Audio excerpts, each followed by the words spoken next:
Good morning sa inyong lahat. So, halika po tayo. Gagawa po tayo, samahan po akong gagawa ng creamy maha. So, ito po yung mga ingredients. So, meron po tayong dalawang coco mama. So, sabay natin ito ilagay dito. And then, so, tatlong 410 ml na cup. Sabay na po natin ito ilagay dito.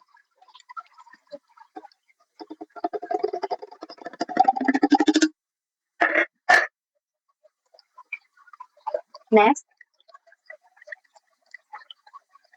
meron tayo dito dalawang condensed milk. So, yung 390 grams ng condensed milk. So, dalawa. Sure, din siya nga tamis siya, creamy. And then, share ko po to sa inyo dahil marami akong beses na pumalpak sa paggawa ng maha. Kaya, mag-share din ako sa inyo ano yung mga tips. So, for this time is wala pa rin siya. So, bali mix muna bago ilagay sa apoy.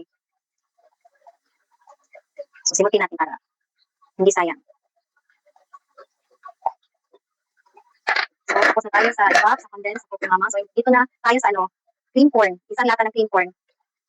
So, ibuhos natin dito. So, pwede ito pang negosyo. Pwede rin ito sa mga mami dyan na gusto gumawa sa bahay, especially kung meron kayong celebration, gusto nyo magluto para sa inyong pamilya. So, pwede ito. Masarap to. Legit na masarap, creamy. At sulit na sulit. If pang negosyo rin ito, siguradong babalik-balikan ka ng mga customers na nakakabili ng maha sa iyo. And then, so, mix muna. So, later na itong cornstarch natin. Lalagyan po. So, by the way, yung cornstarch natin is 3 cups. And then, lalagyan din natin ng 3 cups of water. So, but before that, ginigis na tayo. Iwa kayo magtagalog ulit ito. So, bago yan, i-mix muna natin itong liquid ingredients natin. Bago natin ilagay sa apoy. So, dapat, at first is, high heat muna. Okay, maya na. It is 3 cups. So, nilagay ko na dito. At, lalagyan din natin ng 3 cups of water. So, ipapakita ko sa inyo. 3 cups of water.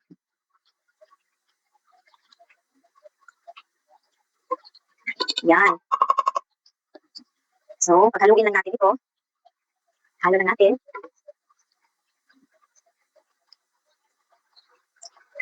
Okay. So, hindi pwedeng papalpak na tayo ngayon sa maha. Kasi yung mga ingredients nito is mahal. Marami itong ingredients. At kapag pumalpak ito, lugin-lugi po tayo. Sayang. So, yun yung dapat gawin. Kailangan muna yung kukulo or mag-boil na yung wet ingredients, saka natin ito ilagay. Meron din times din ako na nilagay ko kasama doon sa wet ingredients ng cornstarch. Pero yung outcome is yung magbalas-balas ganit, magaspang, mag-feel mo yung cornstarch na medyo may magaspang siya ba. Ang lasa niya, lasang cornstarch. So, yun. So, pero sometimes mix natin yung cornstarch para hindi siya pumunta sa ilalim, sa bottom sa mixing bowl. And then dito rin mix din natin sometimes.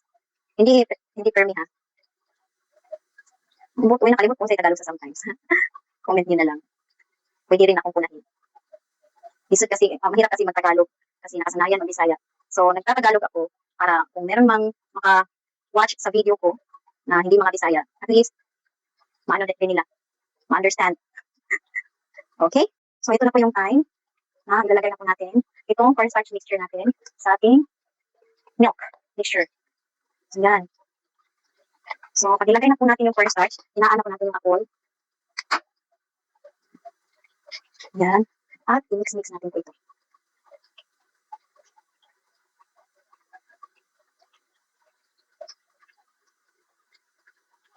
So one direction lang po ang pag-mix.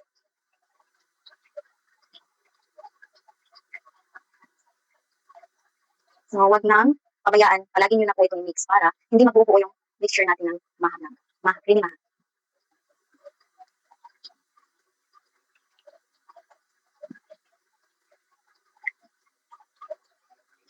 So, yan. Nakikita nyo na. May ano na siya.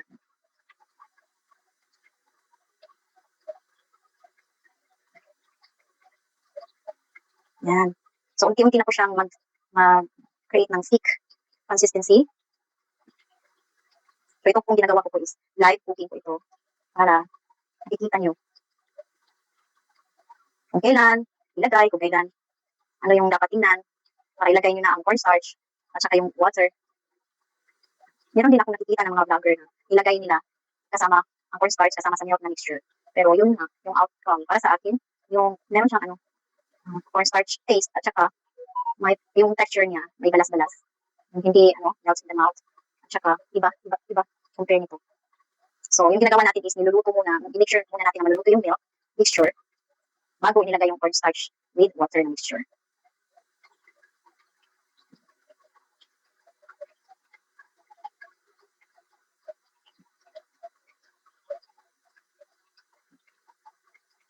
So ito na. Yan. So mga around 8 to 10 minutes after nyo nilagay yung cornstarch. Ganito na ang mangyayari.